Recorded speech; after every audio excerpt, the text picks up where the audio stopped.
Hey friends, welcome back. This is the Joe Martino Show. Today we're going to talk about an important question. Why? Why does my brain want me to do this? Why do I feel this emotion? What do I do when I feel these strong emotions? And how might the question why help me pick the right choice? Let's kick it off. This is the Joe Martino Show. You're listening to the Joe Martino Show, a podcast dealing with all things emotional, relational, and human nature. Joe is a licensed counselor in the state of Michigan, specializing in relationship therapy. He is also the author of the book, The Emotionally Secure Couple.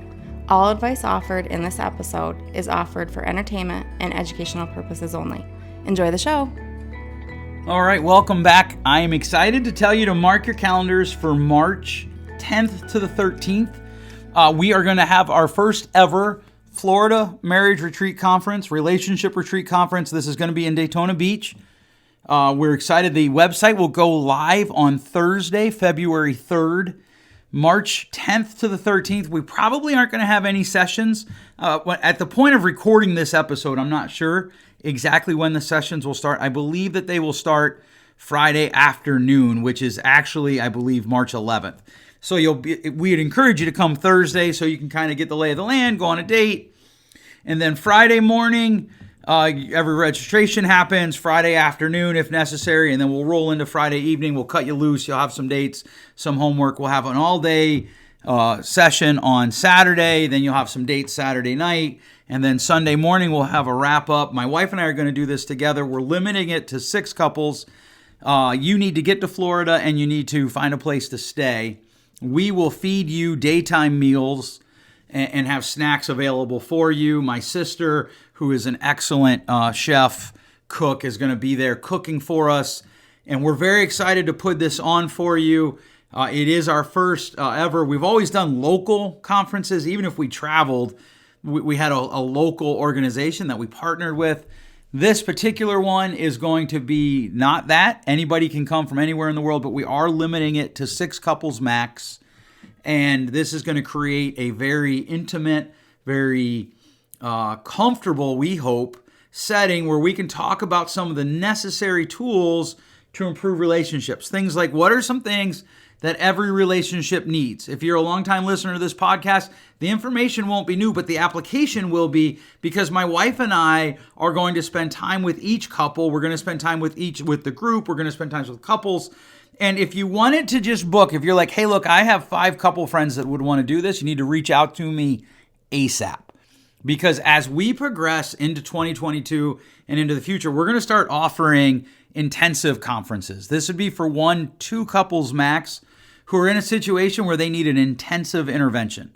And we're going to offer that. And we're going to go to Florida to do it. Because getting away from your normal context, getting away from your normal setting, what that does is it creates the opportunity for you to remove some distractions. And we feel like we've waited long enough with COVID. We feel like we've waited long enough for all of the protocols to be in place or to be not in place. And so we're going to go ahead and we're going to roll forward with this. We're going to roll this one out first. And there are more coming. I'm so excited about what's happening in 2022. My speaking calendar is filling up. And we are adding our own things because we want to serve people. We're passionate about helping people have the best relationships that they can. So be sure to check out my website, joemartino.com, and you can go to / I'm not going to tell you, it'll be announced on my website. On February 3rd, check out our Facebook pages, facebook.com / Joe Martino Counseling. Feel free to reach out to the office. You can find me on Twitter at Joe Martino. Whatever you need to do there, if you're interested in this, and I know it's a little bit of short term, to be honest with you, I was talking to some people and they're like, this is something that we really need. And I was like, you know what, we might as well just try it. We'll just see what happens. And immediately I feel anxiety, but we're going to just do it and we're going to see what happens. So I want to tell you about that. Mark your calendars, March 10th to the 13th. We're very excited for the beginning of what we think is going to be a very helpful and effective new chapter in how we approach helping people have great relationships. All right, today I do want to touch on the cognitive distortions, defense mechanisms, schemas that we talked about over the last month. One of the most interesting parts to me was I got a lot of emails from people who were like, oh wow, I literally have all of these cognitive distortions. What do I do with that? And most people I was told, well, that you don't really do anything with that. You just have to try to set yourself up to be aware. Like you need to listen to that last episode, the last episode of January, where essentially what I did talk about was this idea that you just have to, if you realize, oh man, I've got this cognitive distortion, now it's time to be aware of it and to kind of be on the lookout for it. We all have them at different times. There's no one you know who doesn't wrestle with a cognitive distortion at some time, because the reason they're distortions is because they're based on some level of reality. In fact, I just used a potential cognitive distortion when I said no one you know. That could be all or nothing thinking. I don't believe it is, but it could be. And so this is one of the things, is the emails or people reached out to me like, hey, what do I do? I think I have all of these. Take a deep breath. Recognize that you may have all of them. You probably don't, at least not at once. And then try to bring them into your awareness so that you can better respond. The problem isn't that our body does these things. The problem is that we let our body doing these things dictate how we act. And I want to explain that a little bit more. How do you react in any given situation? I was talking to a friend this week, and she had reached out to a guy over the weekend, and she was like, hey, she's single, so there's nothing wrong with this. She was like, hey, if your situation ever changes, I've really come to appreciate you. I might want more. He has a girlfriend, so he was kind of like, well, I appreciate that, but no. And she's also talking to another guy, and he had not, there hadn't been a depth to the conversation yet, and he hadn't been responding in the way that she thought he said he would, or that she thought he should. That's probably a whole episode all to itself. Like, how do we distinguish between what we think a person should be doing versus what they said they would be doing? Because sometimes that should comes out of our interpretation of what they said, not actually their words. But so he hadn't been responding the way, and she felt overlooked. And so she had this really strong emotional reaction. And she asked $1 million question.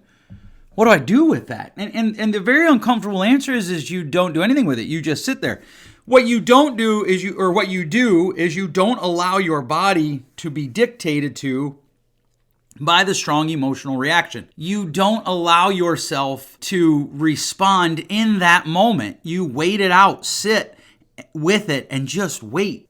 There are 3 steps to any problem-solving process that we have to follow. I really believe that these are necessary for humans to solve any problems. And the first one is you have to de-escalate yourself.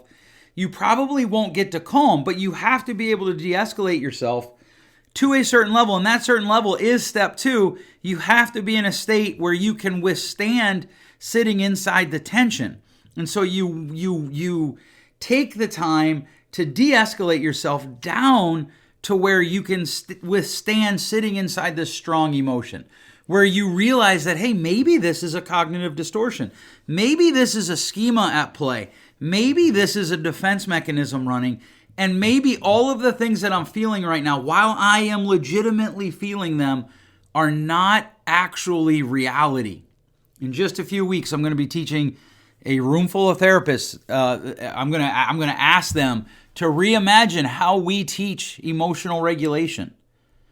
Because I feel like this is very important that we understand we have to change how we as a society approach emotional regulation, because so many people, and maybe we the therapists don't, maybe society doesn't, maybe there's a disconnect somewhere, in which case then the therapist, we just need to get more consistent in how we teach this. There is this belief that somehow emotional regulation is I make the feeling go away, I make the defense mechanism go away, I make the schema go away, I make the cognitive distortion go away. That's probably an unrealistic goal in the moment. And so our goal is to come to this place where we are de-escalating ourselves to the point that we can sit in the tension of knowing that something isn't going the way that we would desire, that something isn't happening at an optimal level, that we're having this strong emotion, and we know the behaviors that we are desiring to do that come out of it are not healthy. And this could be like, I talk to adult children when they interact with their parents, especially if they are parents of a certain bend. And I'll just be really, really transparent here. If your parent tends to be very victim mindset. You know, your parent is older. We're talking senior citizen here, or you're an adult and your parents are adults. And they tend to be victim mindset, or they tend to be manipulative, or they tend to be gaslighters. You will feel strong emotions, and yet most of the time what people talk to me about is, I have to figure out how to stay connected with my dad. I have to figure out how to stay connected with my mom and behave appropriately when they act in a way that just infuriates me. Infuriates is that strong emotion. And often people want the strong emotion to go away. So rather than just accept it and sit with it, they try to make it go away. And that becomes the problem solving. Rather than just accepting that it's there, right? De-escalating themselves to where they're okay sitting in the reality that they have this strong emotion, and then problem solve. What is the behaviors that I want to engage in right now? And this is true across all aspects of the human experience. Like we have to figure out, what do we do when I feel something and I know my desire is to engage in a behavior that won't actually be helpful? Which is actually then leading to a very interesting question, right? So, well, how do we decide what will be helpful? And I do business coaching. If you didn't know that, I do business coaching. If you're interested in business coaching, either one-to-one or for your organization, reach out to me, joe@joemartino.com. I've had churches that were clients. I have small companies, just mom and pop places that are companies that have hired me. I've had organizations with literally, billions of dollars of assets, thousands of employees across the globe hire me. So we can find something that will fit whatever your needs. And a lot of right now with my business coaching, what I'm running into with the people that I'm working with is they don't have a very good answer to the question of, how do you decide what it is that you do? Right? And if you think about my friend, what she said was, look, I had this strong emotion. What do I do? What this all started with was people writing me like, oh man, I have all these. And I'm like, whoa, just take a breath. It's okay that you have them all. And we want to find a way to react appropriately. But what does that last word mean, appropriately? What does that have to do with what we do? And so one of the things that I often ask people is, how do you make decisions? Most people make decisions based on what's right in front of them. Someone, and I don't remember who, someone wrote a book or an article or coined the phrase, the tyranny of the urgent. And so they do the thing that's right in front of them. And sometimes this is necessary. Sometimes this is important. I did dishes this weekend because my daughter's boyfriend was coming over to hang out, and we were cleaning the house, and I didn't want to do anything else that needed to be done. My daughter, who was supposed to do the dishes, it was her chore. She was more willing to do the other stuff that needed to be done, like take the snow out to the curb in the snow and cold. So I was like, cool, you do that. I'll wash the dishes. We're winning, right? And so there is this tyranny of the urgent. That can be good. And this is also why, and I know this sounds like, Joe, you're stressing me out here because we're going to two ends of the same string. There is also an importance of finding a way to delay as long as necessary intentionally. Well, wait, Joe, what does this have to do with your business clients? Was that just a way to get a plug in? Yeah, maybe. Or maybe what it has to do with business clients is the mechanism is the same. The mechanism of solving the problem is the same. And that mechanism is that you have to decide who you want to be when you're distressed or when you're happy. And some of this is required is some level of self-awareness. It requires a self-awareness that says, I won't feel this way forever. It's very unlikely that I will feel this way forever. Even if I felt this way for a long time, feelings come and go over a lifetime. Who do I want to be over my lifetime? This is why we de-escalate, we sit in that discomfort, and then we problem solve. And we delay what we're doing or what we want to do until we're able to examine it, right? So let's just say that I'm mad at my wife and there's a frustration there. Maybe it's even a legitimate frustration. One of the things that I work with male clients all the time is they're like, yeah, but my frustration, my problem that I brought to her was legitimate. And I often say, well, maybe it was legitimate. Maybe it was 100% legitimate. The problem is when you act in a way that is immature because you're distressed, you dilute the legitimacy of the point you're asking or making. It all gets hijacked. I was talking to a client and she was going through some things that had happened.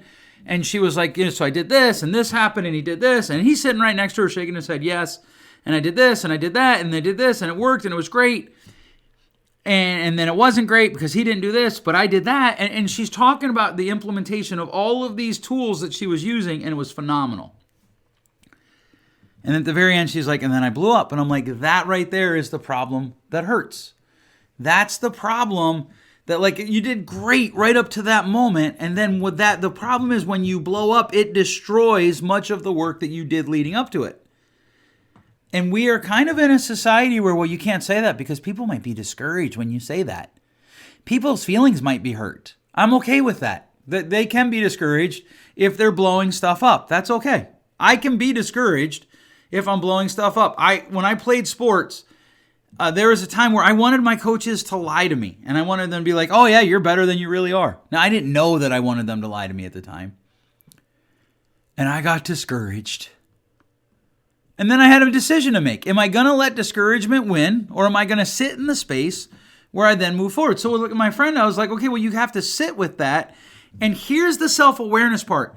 As you sit in the discomfort of knowing you have this strong emotion, you have to ask yourself a why. And we're going to camp out on this question for a couple of weeks probably. What's your why? Why are you doing anything? I ask my business clients all the time, why'd you go to work today? Why'd you get into this business? Why'd you start it? Why are you doing whatever it is you're doing? My individual clients, so clinical clients that are not business clients, why are you doing these things? Why are you doing these things? Why do you get out of bed in the morning? I think it's one of the best questions that we can answer.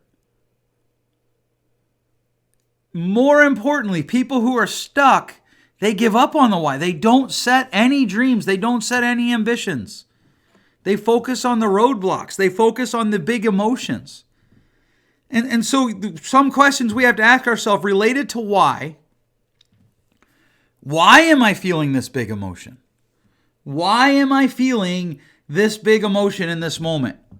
You've heard me ask this before. Ask yourself, what did I expect?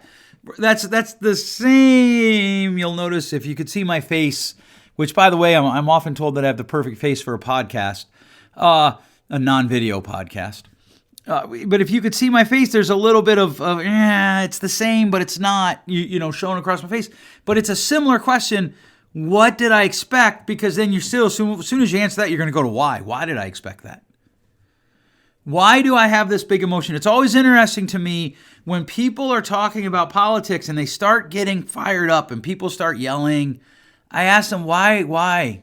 Like, not why are you yelling? We could start there. But obviously, if you're yelling, you're feeling a big emotion. Could you tell me more about that? Why are you feeling a big emotion? What is it that's going on inside of you that is creating this big emotion? And this is where the real work starts, because then we have to kind of ask ourselves, is the answer that I've given to that question, this why question, is it accurate? Because often, and this is where I get a lot of controversy, and I get it. Maybe we need to consider how often we deceive ourselves. Maybe we need to consider how often we're willing to lie to ourselves, because that is easier than doing the really hard work of changing for health, of examining what am I doing and why am I doing it? Why am I angry? There's a lot of times when I work with clients, I'll give them a sheet of paper and say, okay, I want you to write down every time that you were angry, and then I want you to write down the why. And I really have to bring it up. Often they'll come back and they'll be like, wow, I was angry because essentially I'm selfish. And if things don't go my way, I kind of lose my mind or something like that. And so one of the greatest struggles that we all have as humans is the ability to tell ourselves the truth. If you hang out with me, you know I am fond of saying, the best lies are the ones that we typically tell ourselves. And I work with husbands and they will be like, well, my wife says that I don't affirm her. I'm like, okay, well, do you? Well, I want sex. Yeah, but what does she tell you would be affirming to her? Well, she tells me that I could tell her she's pretty. She tells me that I could tell her that, I appreciate this about her, or that I like that about her, but that's just weird. Bro, she's literally telling you how to solve the problem. Do it. solve the problem. But you have to ask yourself, why do I have this resistance to doing it the way that she told me? And sometimes it's because we feel inadequate, right? We get a big emotion because a lot of times our big emotions are cover-up emotions. And we feel inadequate in what we're doing or what we're being asked to do. My wife and I are business partners, and she handles a lot of the stuff that I'm uncomfortable doing. And we've come to a place where there's some things that I have to do, and I don't feel comfortable doing them. And I'm trying to call this one person, and it's a business-to-business call, and I'm getting this signal, and I'm frustrated, and it's running nonstop in the back of my head. Just delegate this. No, this has to be you because you own the business. But I feel uncomfortable. So I'm feeling big emotions crouching in. And if I don't have the space to ask myself, why do I have these big emotions crouching in? I probably won't have the space to answer myself honestly.